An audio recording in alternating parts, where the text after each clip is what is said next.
selamat datang kembali di kuliah online kali ini, IAD Ilmu Alamiah Dasar.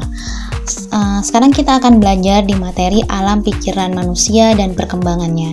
Jadi bagaimana hakikat manusia dan sifat keingintahuannya, perkembangan fisik manusia, perkembangan sifat dan pikiran, serta sejarah pengetahuan yang diperoleh manusia.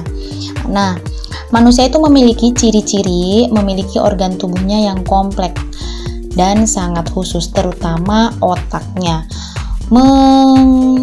Manusia juga mengadakan metabolisme atau penyusunan zat. Manusia juga memberikan tanggapan terhadap rangsangan dari dalam dan luar. Manusia memiliki potensi untuk berkembang, tumbuh dan berkembang, serta berinteraksi dengan lingkungan, bergerak. Manusia juga memiliki perbedaan dengan makhluk lain, yaitu memiliki akal budi dan kemauan keras. Jadi manusia itulah ciri-ciri manusia ya. Jadi dia senantiasa melakukan perkembangan dan satu hal penting dari manusia, manusia memiliki akal budi yang tentunya membedakan dari makhluk lainnya.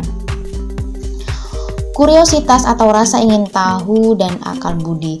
Rasa ingin tahu pada hewan itu didorong oleh naluri, dan naluri itu bertitik pusat pada mempertahankan kelestarian hidup dan sifatnya tetap sepanjang zaman. Misalkan kalau kita mengusik kucing gitu, misalkan kita berusaha untuk menyakiti kucing, maka kucing akan menyerang. Nah, itu yang disebut dengan naluri. Jadi rasa ingin tahu, seperti misalkan kucing misalkan ingin ingin makan gitu, pasti membaui. Nah, itu disebut juga rasa ingin tahu kucing. Dengan membaui sesuatu itu kan disebut dengan naluri. Nah, itu bersifat tetap. Pasti dari zaman dulu sampai sekarang kita selalu melihat kucing kalau penasaran terhadap sesuatu itu membaui atau mengendus-ngendus gitu. Begitu juga pada hewan-hewan lain. Nah, sedangkan manusia itu juga mempunyai naluri seperti tumbuhan dan hewan, tetapi juga mempunyai akal budi, sehingga rasa ingin tahu itu tidak tetap sepanjang zaman. Inilah yang kemudian membedakan antara manusia dengan makhluk yang lain, dengan manusia dan hewan dan tumbuhan.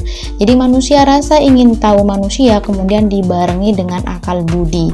Hal inilah yang menyebabkan rasa ingin tahu itu tidak tetap sepanjang zaman. Jadi kalau misalkan dulu kita merasa cukup dengan pengetahuan bahwa tata surya itu hanya sebatas tentang bumi, jadi kita hanya ingin tahu tentang bumi. Nah, berbeda dengan zaman sekarang, kita mulai mengeksplor ruang angkasa atau mengeksplor hal-hal lain atau tempat-tempat lain. Jadi itu tidak bersifat tetap. Manusia mempunyai rasa ingin tahu yang terus berkembang karena akal budi tadi.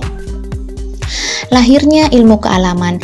Pengalaman merupakan salah satu cara terbentuknya pengetahuan. Pertambahan pengetahuan didorong oleh dorongan untuk memuaskan diri yang bersifat non-praktis atau teoritis, guna memenuhi rasa ingin tahu dan memahami hakikat alam semesta dan isinya. Jadi pengetahuan itu senantiasa, pertama, dia didorong oleh rasa ingin memuaskan diri akibat keingintahuan tersebut.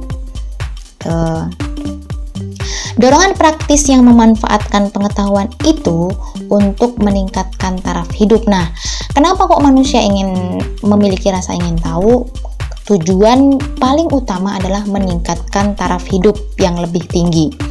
Karena kalau misalkan dulu kita pada zaman-zaman dahulu itu manusia cukup berpakaian ala kadarnya dengan kulit binatang. Misalkan, nah, berbeda halnya dengan zaman sekarang.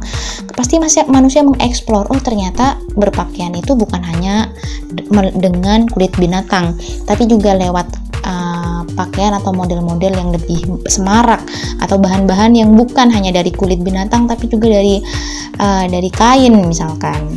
Seperti itu.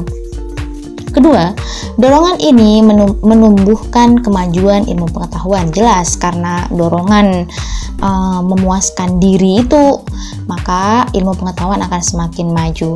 Dorongan pertama menuju ilmu pengetahuan murni, dan yang kedua ilmu pengetahuan terapan. ilmu alamiah merupakan kegiatan manusia yang bersifat aktif dan murni. Nah, itu dia tentang manusia beserta sifat-sifatnya. Untuk selanjutnya kita bisa lanjut diskusi kita kali ini di grup WAG masing-masing, dan jangan lupa untuk tulis nama kalian, kampus, dan komentar kalian perihal materi kali ini. Terima kasih sudah hadir di kuliah online kali ini. Sampai ketemu di pertemuan berikutnya.